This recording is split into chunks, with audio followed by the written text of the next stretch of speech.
l'intelligence artificielle va transformer nos vies, à commencer par la santé pour la première fois au monde. Un logiciel israélien a été reconnu capable de diagnostiquer le cancer du sein à partir d'une biopsie de manière aussi efficace qu'un médecin. Pour en parler, nous sommes avec vous, professeur Anne-Vincent Salomon, bonjour. Bonjour. Vous êtes la chef du département de pathologie de l'Institut Curie. Vous avez co-dirigé cette étude. D'abord, bravo pour ces résultats spectaculaires. Merci. Mais comment, concrètement, un ordinateur peut diagnostiquer un cancer ? Alors, c'est vrai que nous sommes très heureux de ce résultat. En fait, un ordinateur seul ne pourrait évidemment pas travailler. Il a été éduqué, entraîné, comme on dit, par ma collègue Judith Sandbank à Maccabi sur au moins 50 différentes petites lésions que l'ordinateur a appris à reconnaître pour bien distinguer les lésions cancéreuses des lésions bénignes. Donc en fait, l'ordinateur a été très bien entraîné. Oui, vous avez utilisé le logiciel d'Ibex Medical Analytics. C'est une entreprise israélienne qui est leader au niveau mondial pour les diagnostics de cancer par l'intelligence artificielle. Vous en êtes d'ailleurs une des conseillères. Mais comment est-ce que la machine et l'homme peuvent travailler main dans la main ? Alors, c'est vrai que Ibex est vraiment extrêmement en avance. Donc, ça repose vraiment sur le nombre de cas sur lesquels a été entraîné l'algorithme et comment est-ce que l'homme, le médecin pathologiste, peut travailler avec un logiciel tel que celui-là. Eh bien, en fait, on va parler d'un pathologiste augmenté. Le médecin va être augmenté, va être facilité, on va lui faciliter le travail avec cette intelligence artificielle. C'est ça qu'il faut bien voir. Il n'est pas question de remplacer les médecins, mais de les aider.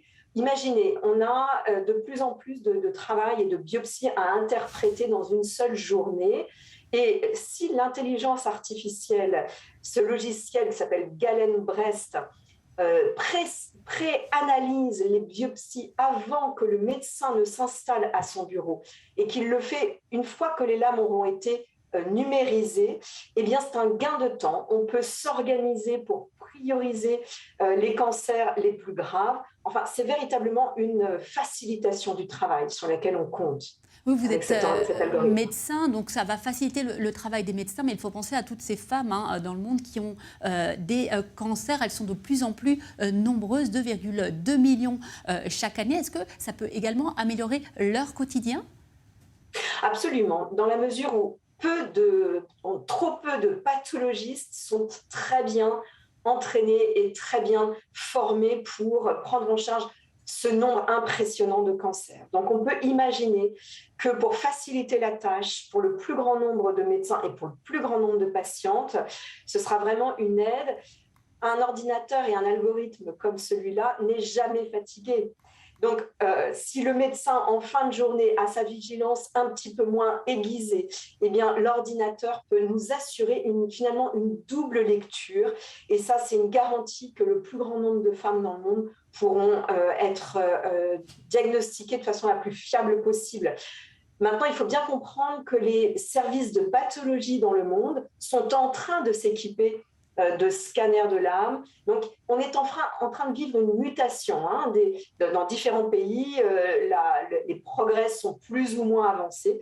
Et finalement, là, on est très chanceux. Entre l'Institut Curie et Maccabi, on a pu travailler ensemble. C'est vraiment formidable.